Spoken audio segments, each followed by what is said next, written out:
Pada episode sebelumnya, HP Hobin dirampok. Hobin tidak terima dan mendatangi perampok yang sedang karaoke. Hobin mulai menganalisa keadaan. Hobin teringat isi video Samdak tentang cara mengetahui tangan dominan lawan. Orang ini pasti dominan di tangan kanan, pikir Hobin. Soalnya dia megang mikrofon pakai tangan kanan. Dalam video, Samdak juga menjelaskan bahwa kalau lawan tangan kanannya dominan, kita sebaiknya berdiri di sisi kirinya. Tujuannya? Supaya lawan bisa lebih mudah mengayunkan pukulan, dan kita bisa lebih siap menghadapinya. Jadi Hobin pun berpikir, kalau aku bakal dipukul juga, mending sekalian coba teknik dari video Samdak. Samdak juga bilang, kalau kamu nggak jago menghindar, kamu tetap bisa mengurangi rasa sakit dengan teknik tertentu. Saat lawan memukul pakai tangan kanan, Hobin mencoba teknik terkena pukulan tanpa terluka. Hebatnya, dia benar-benar nggak merasa sakit. Samdak pernah menjelaskan bahwa pukulan paling kuat itu terjadi pas mengenai target. Tapi kalau kita bisa bergerak duluan, sebelum pukulan itu sampai titik maksimalnya, dampaknya jadi lebih ringan. Lalu, Samdak juga ngajarin cara melakukan serangan kepala tanpa terluka. Caranya? Tarik dagu ke dalam. Hobin pun mencobanya. Dia kaget karena nggak sakit sama sekali, tapi bingung harus ngapain selanjutnya. Preman itu makin emosi dan memanggil Hobin masokis, lalu menyerang lagi. Tapi Hobin sadar, dia terlalu lambat bereaksi. Untungnya Samdak juga memberi tips untuk menghadapi situasi seperti ini. Faktanya, orang biasa itu sulit buat bereaksi cepat ke semua pukulan, tapi mereka juga susah mendaratkan pukulan yang tepat. Preman itu terus gagal memukul Hobin, dan semua orang kaget. Ini karena Hobin pakai teknik weaving, yaitu gerakan mengayun tubuh supaya sulit kena pukul. Hobin terus bergerak sehingga lawan gagal mengenai kepalanya, lawannya mengira Hobin punya teknik tinggi. Padahal, Hobin cuma fokus untuk nggak takut lagi sama tinju itu. Dan kalaupun kena, Hobin nggak merasa sakit karena dia sudah pakai teknik terkena pukulan tanpa terluka. Samdak berkata kalau sudah sampai titik ini, seharusnya Hobin sudah nggak takut bertarung. Benar saja, Hobin yang makin percaya diri menantang si preman dan minta ponselnya dikembalikan. Soalnya dia mau balas chat dari Bomi. Preman itu bingung, siapa Bomi? Lalu menyerang lagi. Tapi Hobin tetap pakai teknik dari Samdak. Dia sengaja menerima pukulan preman itu pakai kepalanya, meskipun kelihatannya seperti dia pasrah dipukul. Preman makin bingung kenapa Hobin enggak menghindar. Sementara itu, penonton di live chat malah menyemangati Hobin.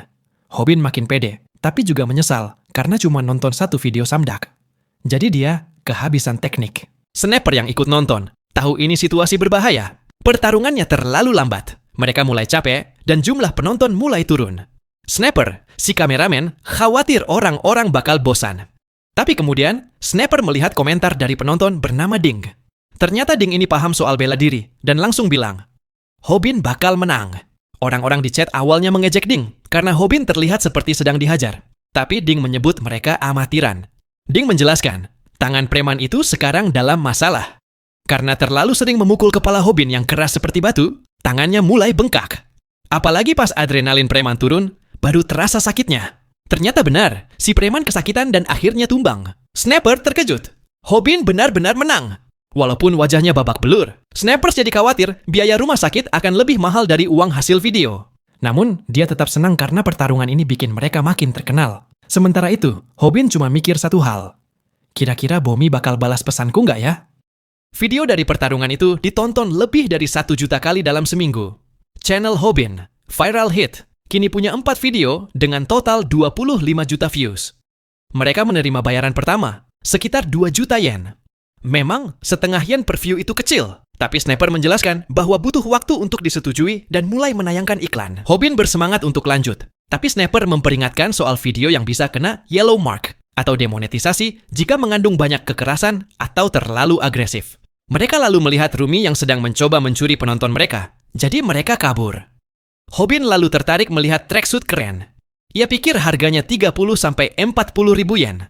Tapi ternyata harganya 140 ribu yen. Itu setara dengan gaji Sniper, jadi Hobin merasa terlalu mahal. Tapi Sniper malah langsung membelinya, mengatakan itu adalah kebutuhan dasar. Hobin sempat ingin bertindak bijak dan menolak membeli. Namun, semua berubah saat Bomi mengirim pesan dan ingin bertemu. Hobin langsung membeli tracksuit mahal itu. Orang-orang mengira itu palsu karena Hobin terlihat terlalu muda untuk mampu membelinya. Saat menunggu Bomi, Hobin mulai live streaming. Tapi segera diserang komentar dari orang-orang yang menuduhnya menjual teman sendiri, yakni Pak Go demi ketenaran. Tapi para penonton setia Hobin mendukungnya, bahkan menyarankan untuk melawan para pembenci itu. Tiba-tiba, seorang cewek minta tanda tangan, Tapi bukan ke Hobin melainkan ke YouTuber lain bernama Jiwon yang sedang mewawancarai orang di jalan. Jiwon lalu berjalan mendekat ke Bomi. Jiwon ingin berkenalan dengan Bomi, namun Bomi mengatakan dia sudah ada janji dan menunjuk ke Hobin. Mereka ternyata pakai baju yang sama.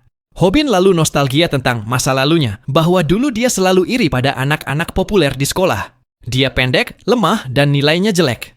Dia pikir sekolah mencerminkan masyarakat yang kuat menindas yang lemah. Tapi sekarang, dia tidak peduli dengan itu semua, karena Bomi bersedia bertemu dengannya. Saat tangan mereka tak sengaja bersentuhan, Hobin berimajinasi hidup bersama Bomi dan punya anak. Tapi khayalannya dipatahkan oleh suara anak kecil yang menyuruhnya bangun dari mimpi. Tiba-tiba, ada pasangan yang mengejek bahwa Bomi pasti malu berjalan dengan cowok yang lebih pendek. Hobin mendengar semuanya dan merasa rendah diri. Ia jadi dingin ke Bomi, menjawab pendek, dan Bomi pun kehilangan semangat. Ia akhirnya pergi, berkata bahwa Hobin asik saat chatting, tapi membosankan di dunia nyata. Hobin akhirnya jujur, dia tidak pernah pacaran, dan malu memberi jawaban karena takut terlihat bodoh. Dia juga duduk di dekat jendela karena tak ingin Bomi kepanasan. Bomi ternyata suka itu semua. Saat mereka keluar, Bomi bilang dia baru ditelepon teman lama. Dan teman itu ternyata Kim. Hobin langsung stres karena Kim adalah cowok sempurna yang bahkan tidak bisa diajak bicara di sekolah.